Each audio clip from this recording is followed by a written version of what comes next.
I just opened up a memory that I literally had been trying to think of for so long. So weird, dude. I feel like Bradley Cooper in Limitless, but without drugs. Anyhow, stitch this. I want to hear all your stories. It was insane, and I'm about to do another tape right now. So in order to sell your soul, the elites are going to offer you 3 different types of rituals. There's the homosexual ritual, the sacrifice ritual, and the humiliation ritual. What's the humiliation ritual? It's basically wearing a dress while performing, or you gotta wear a dress and take a picture with it.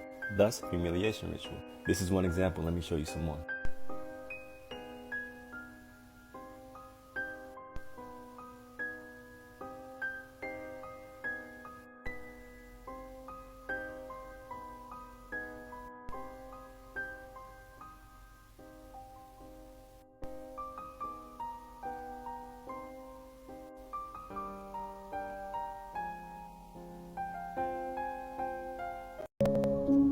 These are crazy what-if theories. What if air is actually poisonous? It's just taking 80 years to kill us. What if the reason we can't walk through mirrors is because our reflection is blocking us because they want to protect us from the other side? What if birthmarks are the places that actually killed us in our past lives?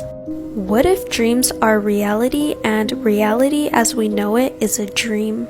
Government conspiracies that actually turned out to be true. Warning, some of these will make you doubt your government. The first theory that was proven to be true is that the CIA created a heart attack gun. The theory states that the CIA built a secret weapon in the 60s and 70s that could cause a fatal heart attack. The weapon shot a small dart that left nothing behind except for a small red dot on the skin. The target would only feel a small prick, kind of like a bug bite, but would be poisoned. Poison would also not be detected in an autopsy.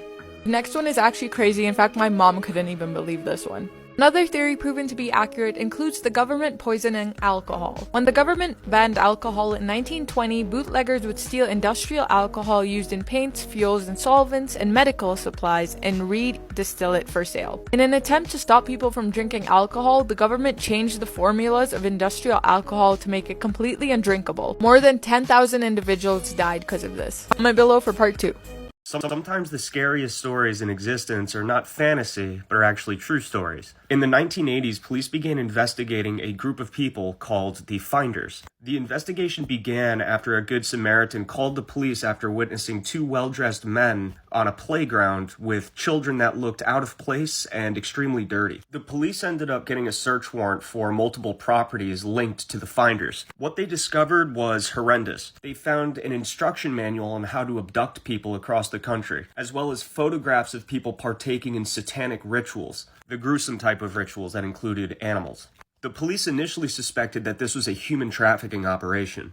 However, after evidence was discovered that showed that some of the members of the Finders actually worked for the CIA, the case was shut down permanently, and we have never heard a thing since about the Finders and what they were actually up to. Let's talk about how freaky Ghislaine Maxwell's deposition is for a second. This is a screenshot of a segment from her deposition, but check this out. They ask her, "Are you a citizen of the United States?" And she responds, "I am." "Are you also a citizen of England?" they ask, and she answers, "I am." But this is where it kind of gets strange. They then ask, "Are you a citizen of any other land?" And she responds, "Terramar." Now, Terramar obviously isn't a land or a country, and yet Ghislaine Maxwell responds in such a way that indicates that it is. Now, maybe she was just joking or being kind of snarky, but given the hot water that she was currently in, I doubt she'd be joking around a lot. So what is Terramar exactly? We know that Terramar was a sustainable ocean development plan where multiple countries would sign up to help protect a portion of the ocean. That's at least what it is on paper. We know that Jeffrey Epstein provided funding for it, and the Clinton Foundation supported it by featuring it on their website. But we don't know really what it actually accomplished. It had no offices. It was basically just a shell company in a way. But despite its origins, purpose, and accomplishments being a bit of a mystery,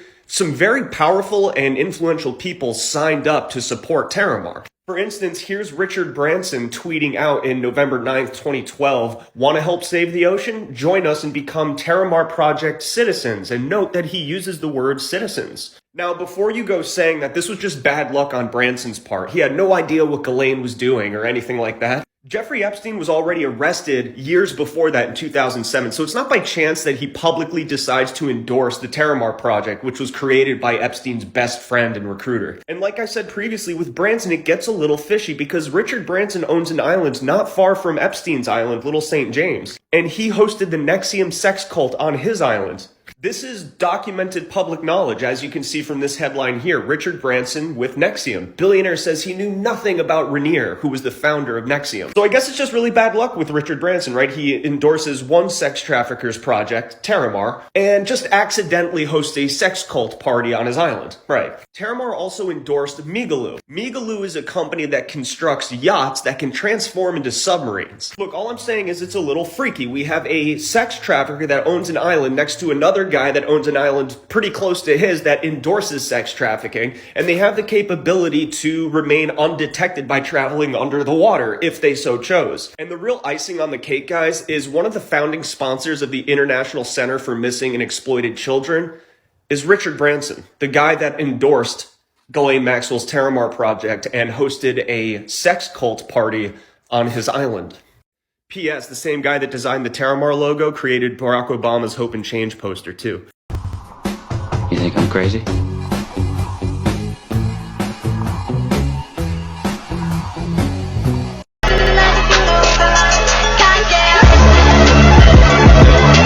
So many people have already pointed out just the blatant anti-Semitism in this like slide, but I want to just bring attention to some of the other things that were in there. Yeah. The funny thing is that he just puts all these images with absolutely no nuance, so I have no idea what his take on polyatomic ions are. This one's kind of interesting, right? This quote is from Nikola Tesla, obviously. He had an obsession with the number 3 when he was young, and then it expanded to 6 and 9 as he got older, and he said this, and I hate to be that guy, but like he did have an obsessive compulsive disorder. Even though granted he was brilliant, there is evidence of him just forcing meaning onto things to rationalize his obsessions. This is literally just an image of afterlife. Like plenty of religions believe this. This could be reincarnation. This could be a lot of things. Like no government is stopping you from believing this. Alright, so this is Ferdinand Magellan's depiction of Patagonians. They weren't actually giants. Europeans were just short, and like Patagonians were like all well over 6 foot. He depicted them as like monsters because of, you know, colonialism. This is literally just Donda.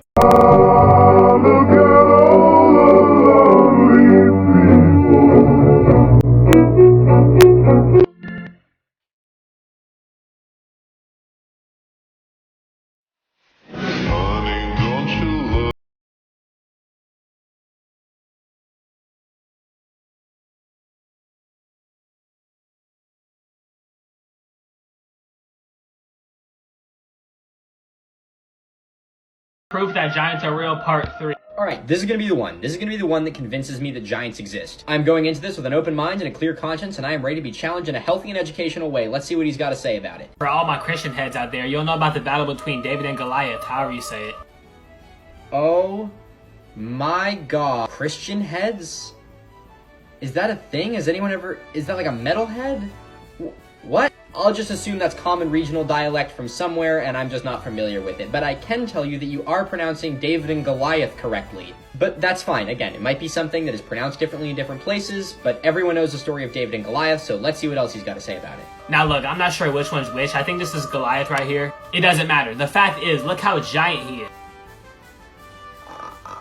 You won the coin toss. You figured out which one Goliath is, but I would recommend that if you're making a video talking about giants and you're talking about David and Goliath, Google search which one Goliath is. That also isn't proof. That's just telling a story. And you didn't even tell the story. You just said, here's a story that talks about giants, so giants must exist. If you want to talk about stories that have giants in them, David and Goliath is a great example, but if you are trying to prove like actual points, that's really not going to do it. Alright, but that's fine. He's got more evidence, so let's see what he has to say. And I'm pretty sure there's more evidence in the Bible supporting giants. If there's more evidence in the Bible, and you're making a video, who set off their car alarm? If there's more evidence in the Bible, and you're making a video using the Bible to support the existence of giants, wouldn't it make sense to do some research and tell us what the evidence is?